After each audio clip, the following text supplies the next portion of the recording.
बिस्मिल्लाहिर्रहमानिर्रहीम।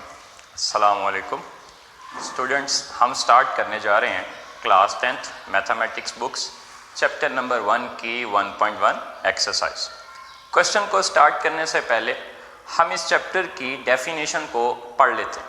डेफिनेशन है किस बारे में, थोड़ा सा नॉलेज ले लेते हैं, फिर इंशाल्लाह हम क्वेश्चन 1 की तरफ चलते हैं। डेफिनेशन है किस बारे में या हमारा टॉपिक क्या है, और टॉपिक जो हमारे पास है वो क्वाड्रेटिक इक्वेशन के बारे में। अब क्वाड्रेटिक इक्वेशन क्या, डेफिनेशन के मुताबिक एक ऐसी इक्वेशन जिसमें वेरिएबल की जो हायर पावर वो 2 हो। अगर हायर पावर 2 है तो उस इक्वेशन को क्या कहते हैं, हम क्वाड्रेटिक इक्वेशन कहते हैं। An equation which contains the square of variable but not higher than is called quadratic equation. Quadratic equation की हम स्टैंडर्ड फॉर्म को पढ़ लेते हैं क्योंकि हमने इसी को इस्तेमाल करना है, और वो स्टैंडर्ड फॉर्म क्या है, मेरे पास ax² plus bx plus c is equal to 0। ये मेरे पास क्वाड्रेटिक इक्वेशन की स्टैंडर्ड फॉर्म है। इस स्टैंडर्ड फॉर्म में what is mean by a के बारे में कहा जाता है कि ये मेरे पास कोफिशिएंट है, किस चीज़ के बारे में, x² के बारे में। b जो है वो किस चीज़ का कोफिशिएंट है, वो कोफिशिएंट है मेरे पास x का ऑफ x, और c मेरे पास क्या है, c कांस्टेंट को कहा जाता है। अगर मेरे पास ये स्टैंडर्ड फॉर्म क्लियर हो जाएगी तो मुझे क्वेश्चन करने में आसानी आएगी, और हमारे लिए बेहतर भी यही है कि क्वेश्चन जितना आसान बनाया जा सके उतना आप लोगों के लिए फ्रूटफुल है। तो हमें स्टैंडर्ड फॉर्म में याद क्या रखना है, मैं कुछ एग्जांपल्स आपके साथ कोट करता हूँ। लाइक मैंने एक एग्जांपल लिखी है 3x² plus 4x is equal to 13। एक और एग्जांपल को ले लेते हैं। एक एग्जांपल लिखी है मैंने 5x² plus 2x minus 13 is equal to 0। Third एक और एग्जांपल डिस्कस कर लेते हैं, और थर्ड एग्जांपल मैंने लिखी है 3x² plus 4 is equal to 0।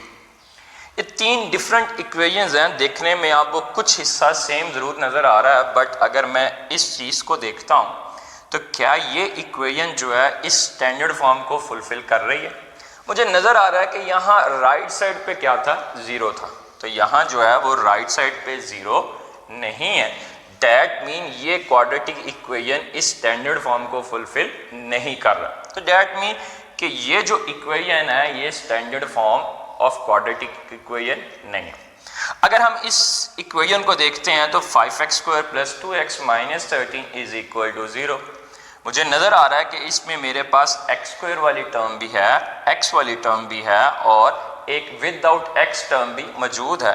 तो ये इक्वेशन जो है मुझे नज़र आ रही है कि इस स्टैंडर्ड फॉर्म को फुलफिल कर रही। So this equation is called quadratic equation, and quadratic equation की स्टैंडर्ड फॉर्म को फुलफिल कर रहा। अगर हम थर्ड एग्जांपल की तरफ मूव आउट करें तो वो लिखी हुई है 3x² plus 4 is equal to 0। हमें यहाँ नज़र आ रहा है कि यहाँ हमारे टर्म्स में एक टर्म मिस है। कौन सी टर्म मिस है बताइएगा? जी बिल्कुल, 3x² प्लस 4 में एक टर्म मिस है। वो कौन सी मिस है? x वाली टर्म मिस है। अगर मेरे पास x वाली टर्म यानी जो कोफिशिएंट ऑफ b है अगर वो मिस हो जाए तो फिर हम इस इक्वेशन को स्टैंडर्ड फॉर्म तो नहीं कह सकते, लेकिन नज़र आ रहा है कि वेरिएबल की हायर पावर जो है वो 2 है। अकॉर्डिंग टू द डेफिनेशन ये जो इक्वेशन है इस इक्वेशन को क्वाड्रेटिक कहा जाएगा। अगर ये क्वाड्रेटिक है तो मुझे नज़र आ रहा है कि ये स्टैंडर्ड फॉर्म नहीं, तो फिर मैं इसको क्या कहूँगा, फिर हम इसको एक नया नाम दे देते हैं, और वो नाम क्या हो गया, प्योर क्वाड्रेटिक इक्वेशन का हो गया। सो ये बात याद रखना ज़रूरी इसलिए है क्योंकि हमारा जो क्वेश्चन नंबर 1 एक्सरसाइज का है वो इसी बारे में। क्वेश्चन नंबर 1 क्या, right the following quadratic equations in the standard form. मुझे नज़र आ रहा है कि मेरे पास यहाँ उसने वर्ड इस्तेमाल कर दिया कि मैंने इस इक्वेशन को चेंज करना है standard form. As well as उसने साथ ये भी बताया है कि उन सवाल में से आपने पॉइंट आउट करना है कि प्योर क्वाड्रेटिक इक्वेशन क्या। तो इसलिए थोड़ा सा आपको रिकॉल करवाया कि आपके पास स्टैंडर्ड क्वाड्रेटिक इक्वेशन क्या है और प्योर क्वाड्रेटिक इक्वेशन क्या है मेरे पास। अब हम सवाल की तरफ शुरू करते हैं। जो हमारा क्वेश्चन नंबर 1 है, उसको शुरू करने से पहले मैं आपके पास कुछ पॉइंट्स हैं उनको शेयर कर देता हूं ताकि आपको क्वेश्चन 1 करने में आसानी रहेगी। वो पॉइंट्स कौन से हैं देखिएगा। नंबर 1, आपको अपनी स्टैंडर्ड फॉर्म याद होनी चाहिए। स्टैंडर्ड फॉर्म क्या थी क्वाड्रेटिक की? That is ax² plus bx plus c equal to 0। ये एक की पॉइंट है जो क्वेश्चन को सॉल्व करने में किसी हद तक आपको आसानी आएगी। नंबर 2, आपके पास pure quadratic equation. Pure quadratic equation क्या थी? ax² plus c equal to 0। यानी अगर मेरे पास b वाली टर्म मिस हो जाए तो उसी इक्वेशन को हम क्या नाम दे देते हैं? Pure quadratic. थर्ड जो है वो बेसिक है मैथमेटिक्स का, और वो क्या है? एक रूल है बड़ा कॉमन सा, और वो रूल क्या था आपके पास? Board maths. बोर्ड मैथ्स को थोड़ा सा रिकॉल कर लेते हैं। b से क्या मीन बनता था? ब्रैकेट। फिर o से क्या मीन बनता है? ऑफ। d से क्या मुराद है? डिवीजन। m से मुराद क्या है? मल्टीप्लिकेशन। a किसे कहते हैं? एडिशन। और s किसे कहते हैं? सब्ट्रैक्शन को, डेट मीन माइनस। फोर्थ जो आपके लिए इंपॉर्टेंट है इन क्वेश्चंस को सॉल्व करने के लिए, वो आपके पास टर्म है फ्रैक्शंस का। फ्रैक्शंस क्या होती हैं आप लोगों ने पढ़ा हुआ है छोटी क्लासेस के अंदर। बस हमें जो याद करना है कि अगर हमारे क्वेश्चंस के अंदर फ्रैक्शंस आ जाएं तो हमने फ्रैक्शंस को कैसे डील करना। तो स्टार्ट करते हैं अपना क्वेश्चन नंबर 1। मैं रिपीट कर देता हूँ। Right the following quadratic equation in standard form and point out pure quadratic equation। तो क्वेश्चन 1 का हम फर्स्ट पार्ट लेते हैं, that is x plus 7 into x minus 3 equal to minus 7। x plus 7 into x minus 3 is equal to minus 7। ये मेरे पास given equation दी हुई है। अब इस इक्वेशन को मैंने देखना है कि ये स्टैंडर्ड फॉर्म में चेंज करना है और क्या यही इक्वेशन जो है वो प्योर क्वाड्रेटिक इक्वेशन है या नहीं। तो अगर मैं इस इक्वेशन को देखूं और इन चीज़ों में देखूं तो मैंने एक चीज़ आपके पास रूल लिखा हुआ है बोर्ड मैथ्स, जिसके मुताबिक नज़र आ रहा है कि मैंने पहले ब्रैकेट को सॉल्व करना। तो मुझे नज़र आ रहा है ये 2 ब्रैकेट्स हैं और इन दोनों ब्रैकेट्स के दरमियान में कौन सा साइन इस्तेमाल कर रहा है? मल्टीप्लाई का। सो हम मल्टीप्लाई करते हैं, और मल्टीप्लाई करने का तरीका क्या कि जो मेरा पास फर्स्ट एलिमेंट है वो सेकंड ब्रैकेट से मल्टीप्लाई होगा। दैट मीन कि x जो है वो पहले मल्टीप्लाई कर रहा है x माइनस 3 के साथ। फिर इसी तरीके से जो मेरा सेकंड एलिमेंट है वो भी सेकंड ब्रैकेट के साथ मल्टीप्लाई करेगा, plus 7 multiply by x minus 3। Right side पे माइनस 7 को एज इट इज लिख लिया। अब x को x से करेंगे तो x² आ जाएगा, x को 3 से करेंगे तो 3x आ गया। 7 को x से मल्टीप्लाई करें तो प्लस 7x, प्लस 7 को 3 से करेंगे तो minus 21 is equal to minus 7। नजर आ रहा है माइनस 3x प्लस 7x एक जैसी टर्म्स हैं, बीच में प्लस बीच में माइनस है, तो मैं इसको सॉर्ट आउट कर सकता हूं। तो माइनस 3 प्लस 7 कितना हो जाएगा? Plus 4x। साथ क्या चल रहा है? Minus 21 is equal to minus 7। अगर अब इस इक्वेशन को देखूं और इस स्टैंडर्ड फॉर्म को देखूं जो लिखी हुई है ax² plus bx plus c is equal to 0, तो मुझे नजर आ रहा है कि मुझे राइट साइड पे 0 चाहिए। तो मैं इधर राइट साइड पे 0 बनाने के लिए अगर माइनस 7 को लेफ्ट साइड पे शिफ्ट करूं तो क्या हो जाएगा? माइनस साइन इधर जब आएगा तो वो कौन सा साइन में चेंज हो जाएगा? प्लस में। अब माइनस 21 प्लस 7 हम इसको कैलकुलेट कर सकते हैं, और कैलकुलेट करते हुए माइनस 21 प्लस 7 जो है वो किसके इक्वल होता है? माइनस 14 के। तो ये मेरे पास एक इक्वेशन का रिजल्ट बन रहा है, और ये रिजल्ट बता रहा है कि ये इक्वेशन की कौन सी फॉर्म बन रही है, विच इज स्टैंडर्ड फॉर्म। अब मुझे नजर आ रहा है कि उसने मेरे से पूछा कि आपने पॉइंट आउट करना है प्योर है या नहीं। तो नजर आ रहा है इसमें b वाली जो टर्म है या x वाली टर्म है वो मौजूद है, तो इसका मतलब ये कौन सी फॉर्म हो गई? स्टैंडर्ड फॉर्म हो गई। इसी के साथ इसी क्वेश्चन को आगे मूव आउट करते हैं नेक्स्ट पार्ट के तौर पर, और जो नेक्स्ट पार्ट मेरे पास है क्वेश्चन 1 का, that is x² plus 4 divided by 3 minus x by 7 is equal to 1। अब मेरे पास जो पार्ट 2 नज़र आ रहा है, उस पार्ट 2 में नज़र आ रही है कि मेरे पास क्या चीज़ इस्तेमाल कर रहा है। वो मैंने आपके पास एज अ फोर्थ की पॉइंट दिया था कि फ्रैक्शंस आ रहे हैं। मुझे नज़र आ रही है कि फ्रैक्शंस हैं और फ्रैक्शन में दरमियान में माइनस आ रहा है। हमें पता है कि फ्रैक्शन में अगर माइनस और प्लस आ जाए तो हमारा काम होता है फ्रैक्शंस को सॉल्व करने के लिए एलसीएम लेना। और एलसीएम यहाँ पे मुझे नज़र आ रहा है डिनोमिनेटर में एक 3 है और एक क्या 7 है। तो अगर मैं एलसीएम लेना चाहूँ 3 और 7 का तो नज़र आ रहा है 21 आ रहा है। तो मैं बेसिकली डिनोमिनेटर को ख़त्म करूँगा क्योंकि नज़र आ रहा है कि स्टैंडर्ड फॉर्म में कोई डिनोमिनेटर नहीं है, ना ही कोई फ्रैक्शन। तो डिनोमिनेटर को ख़त्म करने के लिए हम क्या कर सकते हैं, हम मल्टीप्लाई कर लेते हैं। Multiply all the terms by their LCM, और एलसीएम क्या बनेगा वो नज़र आ रहा है, that is 3 multiply by 7 is equal to 21। तो सबको 21 से मल्टीप्लाई करते हैं। 21 multiply by x square plus 4 by 3 minus x by 7 multiply by 21, 1 multiply by 21। तो मैंने 21 से सबको क्या कर दिया, मल्टीप्लाई कर दिया। 3 1 जा 3, 3 7 जा 7 1 जा 7 3 जा 21। नाउ नज़र आ रहा है कि 7 इनके साथ क्या कर रहा है, मल्टीप्लाई। तो 7 को जब मैं एक्स स्क्वायर से मल्टीप्लाई करता हूँ तो 7 एक्स स्क्वायर आ 7 multiply by 4 that is 28। Now 3 को जब मैं x से मल्टीप्लाई कर रहा हूँ या x को 3 से कर रहा हूँ तो क्या बन जाएगा, minus 3x is equal to 21 को 1 से मल्टीप्लाई करेंगे तो 21 आ रहा। अब मैंने इसको चेंज करना था क्वाड्रेटिक की स्टैंडर्ड फॉर्म में, और स्टैंडर्ड फॉर्म में मुझे नज़र आ रहा है राइट साइड पे क्या चाहिए, 0 चाहिए। तो मैं उसको कन्वर्ट करने के लिए इसी 21 को जब लेफ्ट साइड पे शिफ्ट करेंगे तो मुझे नज़र आ रहा है कि उसका साइन जो है यहाँ पे प्लस का, इधर आके क्या हो जाएगा, माइनस का। अब 28 और 21 एक जैसे हैं तो इनको क्लोज कर देते हैं। Plus 28 minus 21 equal to 0। 7x square as it is minus 3x भी एज इट इज। 28 माइनस 21 कितना हो जाएगा, प्लस 7 इज इक्वल टू 0। तो ये मेरे पास जो रिजल्ट निकला वो भी नज़र आ रही है कि इस स्टैंडर्ड फॉर्म को फुलफिल कर रही है।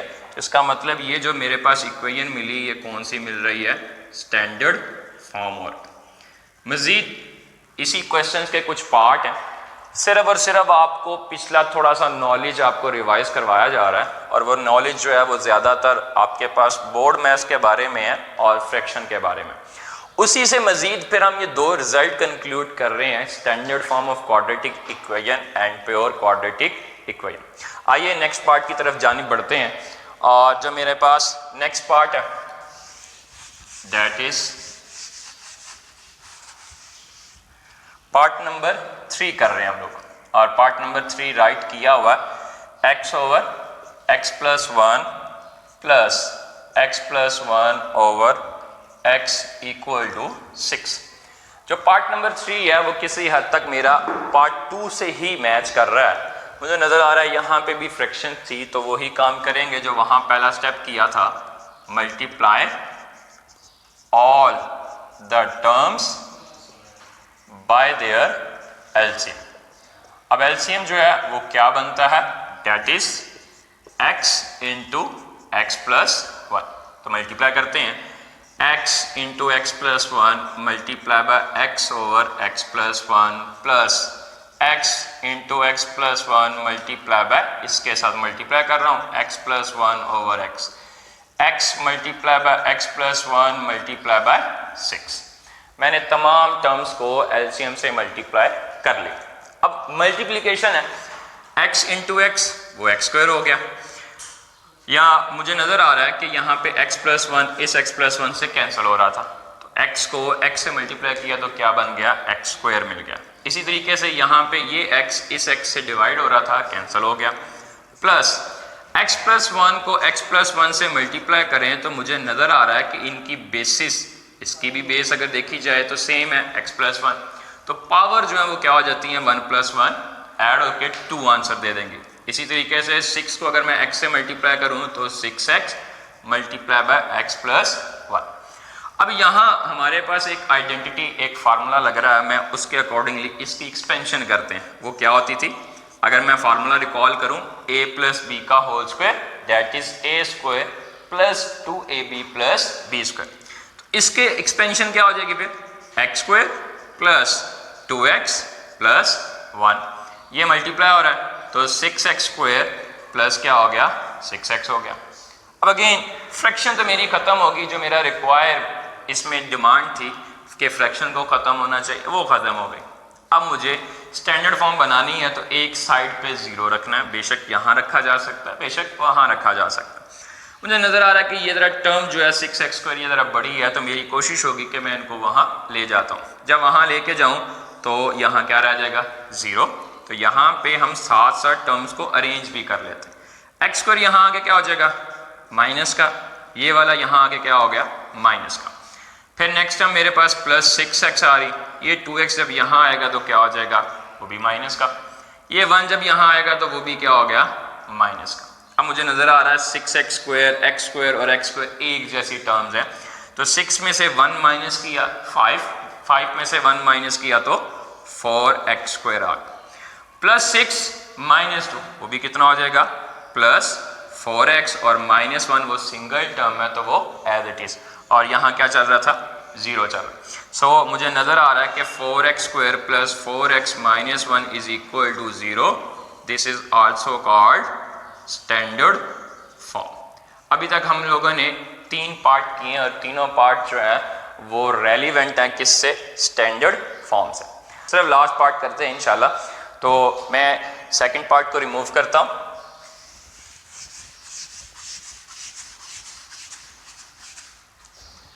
और मेरे पास जो 6 पार्ट लिखा हुआ है that is x plus 1 over x plus 2 plus x plus 2 over x plus 3 equal to 25/12। वही कॉन्सेप्ट को दोबारा इस्तेमाल करेंगे कि मेरे पास फ्रैक्शंस आ रही हैं तो मैं क्या करूँगा, मल्टीप्लाई करेंगे, multiply all the terms by their LCM, और एलसीएम क्या बनेगा, that is 12 into x plus 2 and x plus 3। So multiply करते हैं, 12 multiply by x plus 2 and x plus 3 multiply by x plus 1 over x plus 2 plus again LCM 12 multiply by x plus 2 x plus 3 multiply by x plus 2 over x plus 3। मेरा ख्याल है ये आप लोगों ने note कर लिया होगा, तो मैं इसको रिमूव कर देता हूँ ताकि मेरा जो क्वेश्चन का सॉल्यूशन है वो यहाँ पे पूरा हो सके।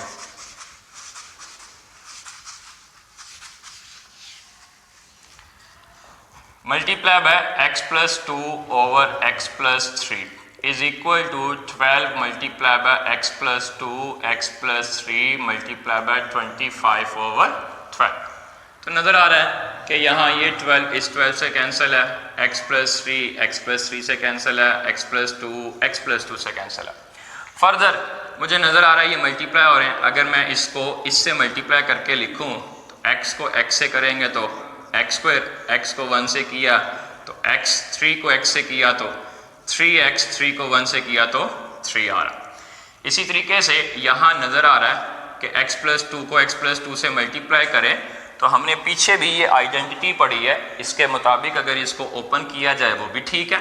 अगर स्टेप बाय स्टेप चलना है कि x को x से मल्टीप्लाई किया x स्क्वायर, x को 2 से किया 2x, फिर इस 2 को इस x से किया तो अगेन 2x, 2 2 4, और यहाँ 25 को अभी छोड़ देते हैं, इन दोनों को मल्टीप्लाई करें तो x square plus 2x plus 3x plus 6 आ गया। मज़ीद मल्टीप्लिकेशन हो रही है वो भी कर सकते हैं, या इन दोनों को ऐड किया जा सकता है। 12 into x square plus 4x plus 3 plus 12 into x square plus 4x plus 4 equal to 25 into x square plus 5x plus 6। मज़ीद मल्टीप्लाई करते हैं 12x स्क्वायर, 12 को 4 से करेंगे तो 48x, 12 को 3 से करेंगे 36, 12 को x स्क्वायर से दोबारा किया 12x स्क्वायर, 4 से किया तो 48x, 4 से किया तो 48x, अब 25 को करूँगा तो 25x²। जब 25 को 5 से मल्टीप्लाई किया तो क्या बन जाएगा 125x, और जब मैं 6 से करूँगा तो वो बन गया 150। सो फ्रैक्शंस ख़त्म हो गई। अगर फ्रैक्शन ख़त्म हो गई तो हम उसको स्टैंडर्ड फॉर्म में कन्वर्ट करते हैं, और स्टैंडर्ड फॉर्म में कन्वर्ट करने के लिए कहा था एक साइड पे 0 कर लें। यहाँ क्या हो जाएगा 25x², ये जब इधर आएगा तो माइनस का हो जाएगा, ये भी जब आएगा तो माइनस का हो गया। फिर 125x आ रहा है, ये 48 इधर आएगा तो माइनस का, ये 48 इधर आएगा तो माइनस का, 150 माइनस 48 माइनस 36। सो ये 0 हो गया। 25 में से 12 13, 13 में से 12 x² यानी 1x²। 125x एक स्टेप में राइट कर लेते हैं, 48 और 48 कितना हो जाएगा 96x हो गया। 150 इसको भी एक स्टेप में लिख लेते हैं, 48 और 36 मेरे पास कितने होते हैं 4 हो गया, 4 3 7 प्लस 1 दैट इज 8, यानी 84 मेरे पास 48 और 36 का क्या आ गया सम आ गया। 8 6 14 1 कैरी गया, 4 प्लस 3 7 और 1 कितना हो गया 8, 0 एज इट इज। x², 125 में से हम 96 निकालें तो मेरे पास क्या आ जाएगा 29 ऑफ x। और अगर मैं 150 में से माइनस करना जा रहा हूँ तो मेरे पास क्या आ जाएगा 10 में से 4 6 हो गया। फिर मेरे पास यहाँ बच गया था 4, तो 14 में से 8 जाएंगे तो कितना हो जाएगा मेरे पास 66। तो अगर मैं इसको ऐसे राइट कर दूँ x² plus 29x plus 66 is equal to 0, तो ये मेरे पास जो इक्वेशन बनी है ये इक्वेशन कौन सी होगी, अगेन स्टैंडर्ड फॉर्म। तो मेरे पास जो मैंने पार्ट किए हैं, पार्ट नंबर 1 किया था, part number 2, part number 3 and part number 6, ये तमाम के तमाम पार्ट जो हैं वो मेरे पास क्या हैं standard form of quadratic equation के बारे में। इससे रेलिवेंट आपका क्वेश्चन जो है वो पूछा जा सकता है बोर्ड के पेपर में कि right the standard form of quadratic equation and point out the pure quadratic equation. तो सोल्यूशन को याद करने के लिए वो 4 चीज़ें बताई हैं। एक आपको पता हो कि स्टैंडर्ड फॉर्म क्या है, प्योर क्वाड्रेटिक क्या है, तीसरी चीज़ बोर्ड मैथ्स, और चौथी चीज़ बताइए कि फ्रैक्शंस को सॉल्व कैसे किया जा सकता है। तो उम्मीद है कि आपको लेक्चर समझ में आया होगा। अगर कोई भी आपकी क्यूरी हो, कोई क्वेश्चन हो तो आप कमेंट सेक्शन में पूछ सकते हैं। अस्सलाम वालेकुम।